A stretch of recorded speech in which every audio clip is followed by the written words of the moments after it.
Is eggplant? Eggplant is a widely grown, especially vegetable in the United States. However, there are less than 700 acres in eggplant production annually. An estimated 142 million pounds of eggplants were grown in the United States in 2015.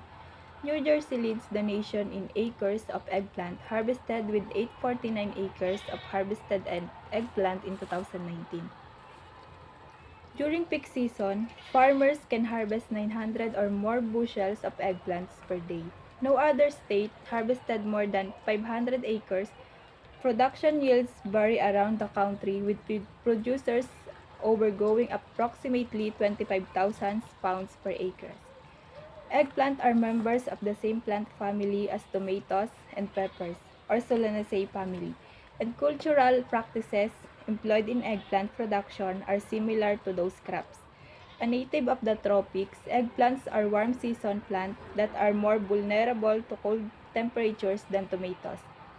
A large selection of varieties makes eggplants available in several colors. For example, purplish, black, red, and variegated, and shapes, for example, egg-shaped, elongated, and round. Most commercial varieties in the U.S. are purplish-black in color and usually oval or trill drop in shape. Less commonly produced varieties include Asian eggplants, which tend to be long and slender, and baby or miniature eggplants. In U.S., per capita consumption of eggplant was approximately 103 pounds in 2020. Nutritionally, eggplant is low in fat, protein, and carbohydrates. It contains relatively low amounts of numerous vitamins and minerals, such as B1, B6, folate, copper, manganese, potassium, and 1 cup of the skin and flesh provides approximately 10% of the daily value of fiber. This eggplant have skin that is deep purple in color, although some varieties may have striped, pale purple, or white flesh. The interior of eggplants is generally white or cream colored, and it is also contains seeds. Globe eggplants are large, dark, and shaped like teardrops, while Italian and Asian eggplant varieties are long, slender, and thin skin.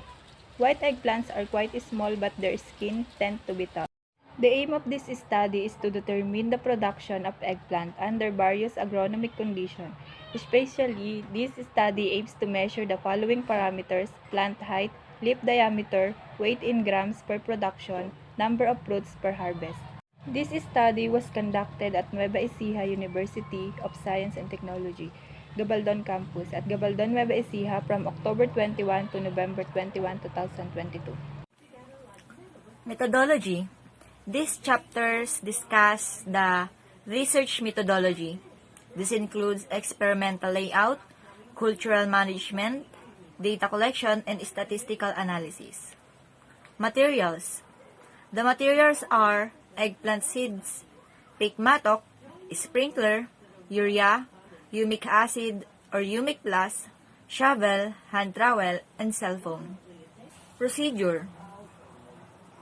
Prepare the land where you are going to plant the eggplant. Using the pick mattock and shovel, try to plow the land or the soil that you are willing to put on the seedlings. Make a 1 meter width and form a way of the water in the both sides of the plant. After that, put the humic plus directly to the soil so it can help the soil to improve its nutrients content. Next is plant the eggplant seedlings with 18 to 35 inches apart. Then after planting the seedlings, water it as soon as you can do in that moment. And every 2 weeks, put 1/4 kilogram of urea in eggplants. Every other day, water the plants so it can help to the plant to grow faster. Weeding using traditional way in every week. You can use hand weeding, hand picking, or you can also use rake to off the weeds into your plants. Chapter 4, Recommendations. Start seeds indoors in flats or pit pots 6 to 8 weeks prior to the last spring or frost date. Seeds germinate quickly at temperatures between 70 degrees to 90 degrees Fahrenheit or 21 to 32 degrees Celsius. Alternatively, buy 6 to 8 weeks old nursery, transplant just before planting. Like what we did to our plants, we also buy seedlings instead of planting directly seeds into our plants. I think it would be better if you're going to buy high quality of seedlings into the palengke that has a good quality of seedlings of eggplant.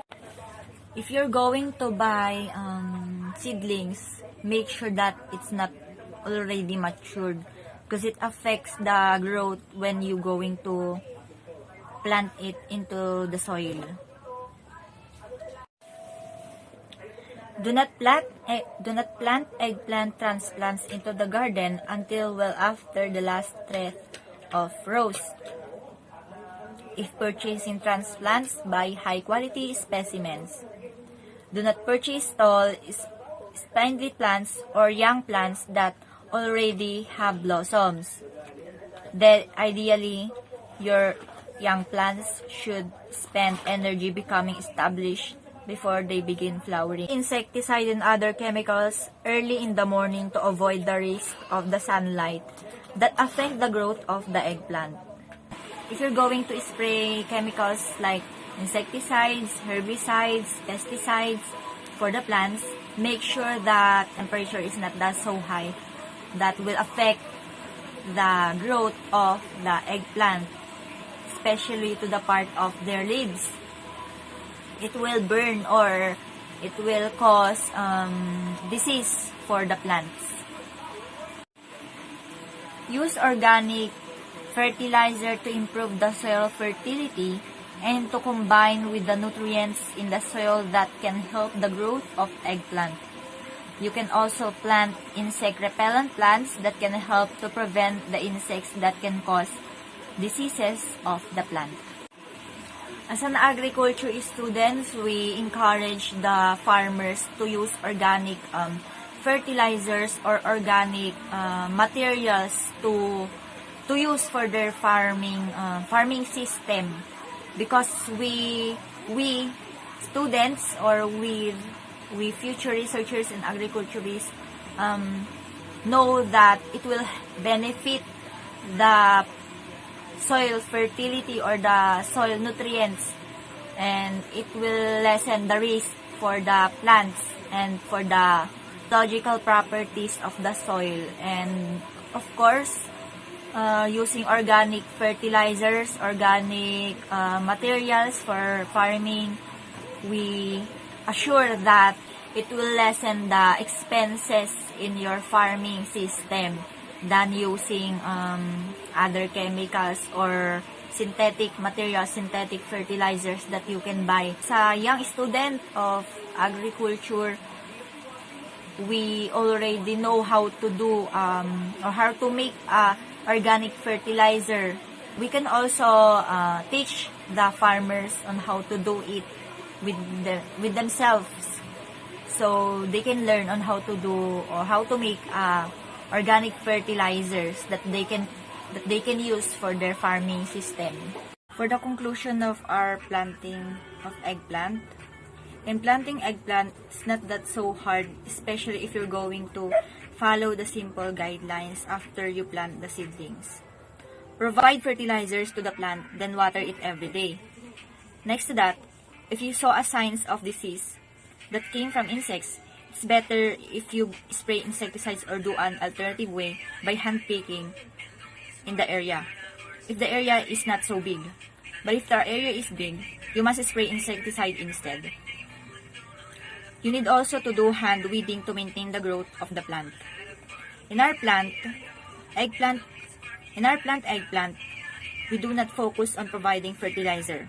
We more focus on watering it.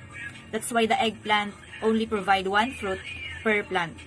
Some of it are marketable and some are not.